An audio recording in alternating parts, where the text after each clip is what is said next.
Nah, sekarang Mas Atala dengarkan cerita Mama mengenai kadal dan ular air.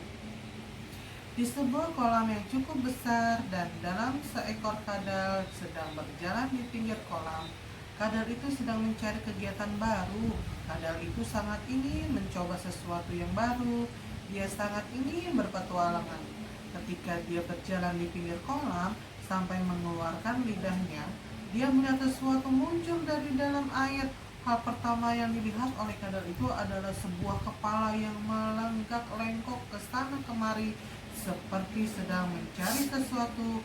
Kemudian kadal itu mendekati makhluk yang muncul dari dalam air itu, dan dia sedikit kaget. Ternyata dia melihat seekor ular air. Ketika itu ular air juga melihat kehadiran sang kadal, lalu mendekatinya. Setelah sampai dekat dengan sang kadal, ular itu meninggikan kepalanya dan berkata, "Apa yang sedang dilakukan oleh seekor kadal gemuk ini di pinggir kolam?" Kadal itu menjauh dari sang ular karena dia takut dimangsa olehnya. "Aku hanya sedang mencari kegiatan baru. Aku hanya ingin mencari sebuah pertualangan," kata sang kadal kepada. "Kenapa kau menghindar dariku? Aku tidak mau makanmu. Aku telah kenyang memakan ikan-ikan kecil yang ada di kolam itu," kata sang ular. "Jadi kau ingin sebuah petualangan yang seru?" kata ular sambil mendesis. "Ya, itu benar. Aku ingin sekali mencoba sesuatu yang baru," kata sang kadal dengan penuh semangat. "Apa kau pernah melewati kolam ini sendiri?" tanya sang ular. "Aku tidak pernah melewatinya. Kolam ini terlalu luas untuk aku seberangi. Meskipun aku bisa sedikit berenang, tapi aku takut untuk menyeberang kolam itu dari satu tepi ke tepi yang lainnya," jawab sang kadal. "Apa kau mau menyeberanginya? Aku mau membantunya," ajakan sang ular. Sang kadal sangat ingin sekali menyeberanginya, dan tanpa berpikir panjang, kadal itu menerima ajakan sang ular. "Baiklah, kalau begitu, carilah sesuatu yang bisa dijadikan sebagai tali," kata sang ular. "Untuk apa tali itu?" tanya sang kadal dengan heran.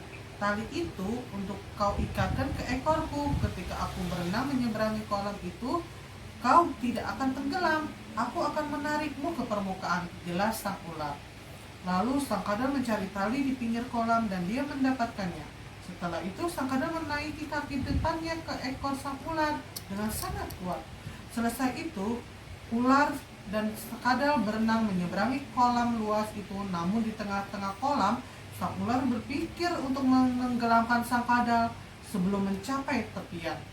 Ketika hal itu akan dilakukan oleh sang ular, tiba-tiba tubuhnya tertarik ke atas.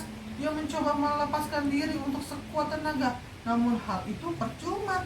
Ternyata sang kadal disambar oleh seekor burung alap-alap, sehingga tubuh ular itu tergantung di udara. Saat itu sang alap-alap melihat bukan hanya kadal saja yang dia tangkap, namun begitu juga seekor ular air, di mana seekor terikat pada kaki sang kadal. Nah, pesan moralnya dari cerita kadal dan ular air ini, jauhkanlah diri kita dari niat buruk, karena hanya akan merugikan kita di kemudian hari. Nah, ini kan karena kan ularnya udah tadinya niatnya baik, akhirnya dia mau menjerumuskan si kadal. Ya kan, mau memakan si kadal. Nggak boleh itu, makanya kalau niatnya baik ya harus baik. Nggak boleh berpikiran buruk. Selesai deh.